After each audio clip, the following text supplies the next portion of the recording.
Assalamualaikum warahmatullahi wabarakatuh. Sebelumnya perkenalkan, saya Herdiansah sebagai moderator dari kelompok A1 mata kuliah irigasi dan bangunan air. Di sini kelompok kami akan menjelaskan hasil perhitungan tugas mengenai yang pertama yaitu ada tekanan uap jenuh atau EA, kemudian ada faktor penimbang atau W, dan fungsi suhu, kemudian ada RA, selanjutnya ada angka korelasi, ada analisa evapotranspirasi potensial, kemudian ada pola tanam, dan yang terakhir ada luas petak tersier. Untuk yang pertama ada data lokasi. Lokasi yang kami ambil itu ada di Taraju, tepatnya di Kabupaten Tasikmalaya, dengan koordinat 7,46 lintang selatan dan 107,98 bujur timur. Kemudian dengan koefisien pemantulan 0,25 dan perkolasi 2 mm per hari. Baik, untuk yang selanjutnya ada rekap data yang akan dijelaskan oleh rekan saya, yaitu Saudara Rizal Nuramdani. Kepadanya dipersilakan. Baik, untuk selanjutnya yaitu rekap data. Rekap data ini merupakan rekapan data dari soal yang sebelumnya sudah teman saya jelaskan.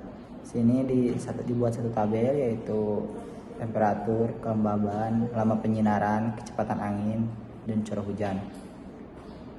Untuk kecepatan angin ini kita konversi dulu dari meter per second ke kilometer per jam, lalu kilometer per hari. Nah, untuk selanjutnya yaitu ada curah hujan asumsi RE 80, yaitu merupakan 80% kejadian hujan terpenuhi. Di sini ada RE padi. Untuk RE padi tersebut dikali 0,7, dan untuk RE palawija itu dikali 0,5. Ini ada 15 merupakan hari pada bulan Januari, yaitu 30 hari karena ini dibagi menjadi 2 periode pertama dan kedua. Begitupun selanjutnya pada bulan Februari 28 hari, yang 15 hari pertama dan 13 hari pada minggu kedua. Sekian mungkin. Untuk selanjutnya akan dilanjutkan oleh Saudara Ramdhani. Padanya disilakan. Oke, selanjutnya saya akan menjelaskan mengenai tekanan uap jenuh EA, faktor penimbang W, dan fungsi suhu FT.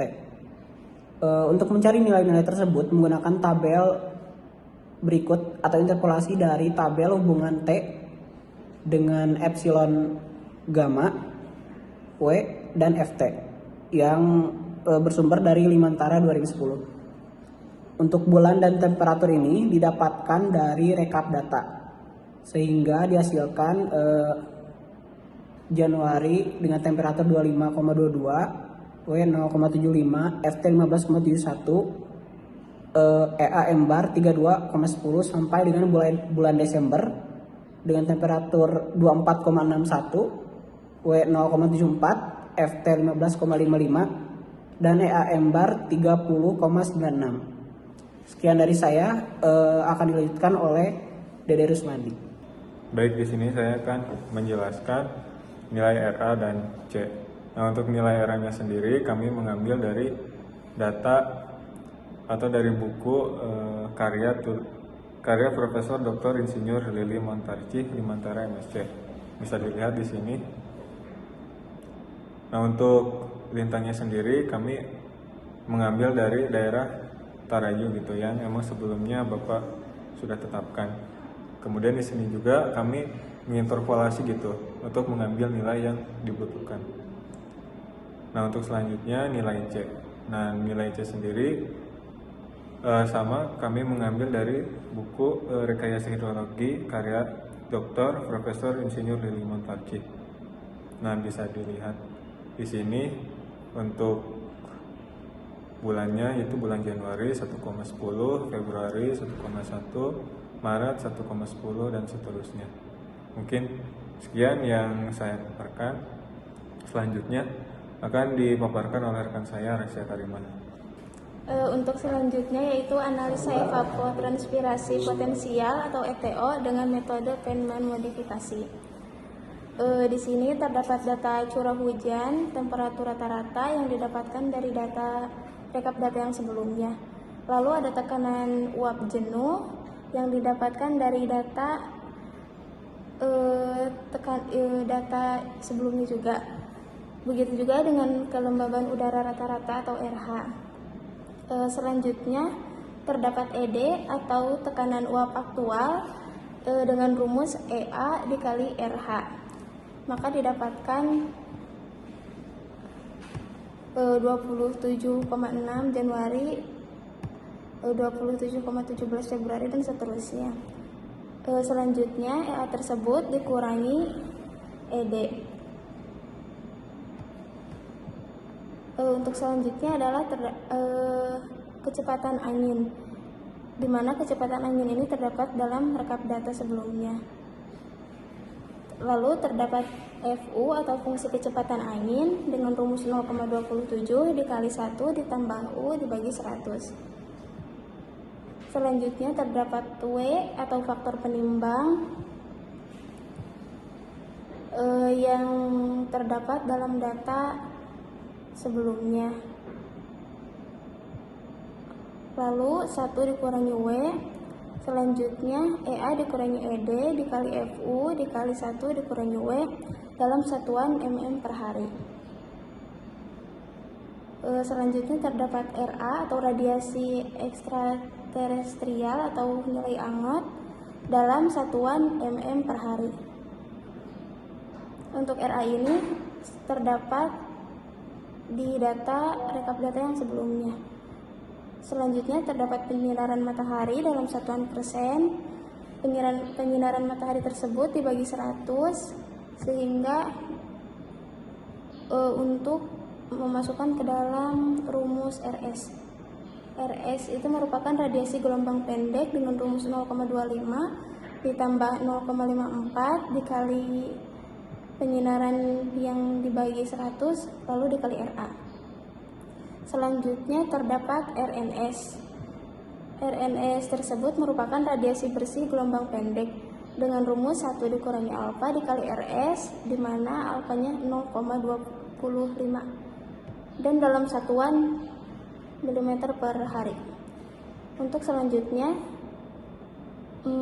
FT tersebut sudah ada dalam rekap data sebelumnya, dan FED merupakan fungsi tekanan uap dengan rumus 0,34 dikurangi 0,044 dikali ED pangkat setengah. Yang selanjutnya FN per N yaitu fungsi kecerahan matahari dengan rumus 0,1 ditambah 0,9 dikali N per N.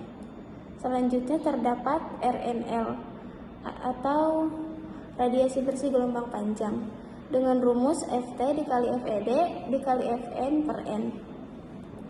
Selanjutnya terdapat RN yaitu radiasi bersih gelombang dengan rumus RNS dikurangi RNL. Selanjutnya W dikali RN. Untuk selanjutnya adalah mencari EC. C tersebut sudah didapatkan dari data sebelumnya. Lalu kemudian setelah mendapatkan semua yang diperlukan untuk rumus ETO tersebut dicari dengan rumus C dikali W dikali RN ditambah EA dikurangi AD dikali FU dikali 1 kurangi W dalam satuan mm per hari. Maka didapatkan data seperti ini. Dan untuk ETO mm per hari ini dikonversi ke bulan, yaitu dengan dikali total hari dalam bulan tersebut. Untuk selanjutnya, jika per 10 hari, maka dalam satu bulan tersebut akan menjadi 3 bagian. Begitu juga jika per 15 hari, maka dalam satu bulan tersebut akan menjadi 2 bagian. Lalu masuk ke luas petak tersier. Luas petak tersier ini memiliki 197 petak yang dibagi beberapa bangunan sadap dari bangunan A sampai bangunan F. Dengan luas total bangunan A sebesar 1175 hektar. Bangunan B 2.835,8 hektar. Bangunan C 1.618,9 hektar. Bangunan D 2.278,3 hektar. Bangunan E 3.190,2 hektar. Dan bangunan F 1.491,9 hektar. Angka-angka ini dihasilkan dari perhitungan AutoCAD. Oke, di sini saya akan melanjutkan perhitungan pola tanam. Oke, di sini pola tanam yang kelompok kita tentukan yaitu ada pola tanam padi, sama palawija. Nah, buat urutan waktu tanamnya itu dimulai dari awal November ke 1. Oke, yang buat penyiapan lahan, evapotranspirasi, perkolasi, evaporasi, curah hujan efektif sudah dijelaskan rekan saya sebelumnya. Nah, di sini kita harus menentukan terlebih dahulu koefisien tanaman. Nah, dari awal kalau padi itu awalnya pasti ada penyiapan lahan. Penyiapan lahan selanjutnya itu, kemudian yang kalau palawija tidak ada penyiapan lahan.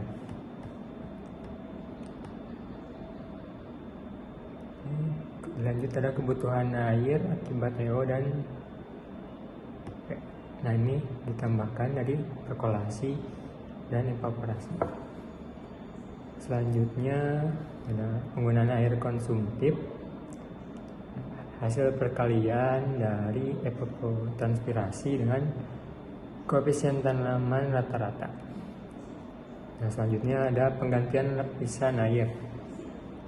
Nah, di sini telah ditentukan oleh jurnal, dilihat dari jurnal, WR yang didapat adalah 3,3. Nah, dari sini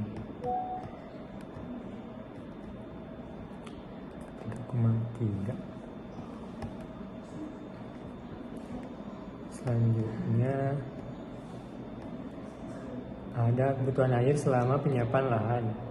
Nah, buat jangka waktu itu dibagi 2 karena sebulan dibagi 2, 15 hari. Nah, kemudian ada kebutuhan air untuk penjenuhan. Kebutuhan air penjenuhan telah ditentukan 300 mm. Kemudian ini ada koefisien, ini ada angka 0 menit. Kebutuhan air selama penyiapan lahan dengan rumus seperti ini bisa didapat. Kemudian ada net fill water requirement, hasil pertambahan dari perkolasi, curah hujan efektif, penggunaan air konsumtif, dan penggantian lapisan air. Nah, setelah itu kita tentukan kebutuhan air di intake-nya itu. Nah, seperti ini rumusnya. Dan kemudian untuk luas daerah irigasi telah disampaikan oleh rekan saya sebelumnya, telah didapat segini buat luas daerah irigasinya. Nah, buat intake-nya atau debit airnya yang masuk, ini rumusnya. Baik, sekian penjelasan dari kelompok kami mengenai tugas irigasi dan penggunaan air.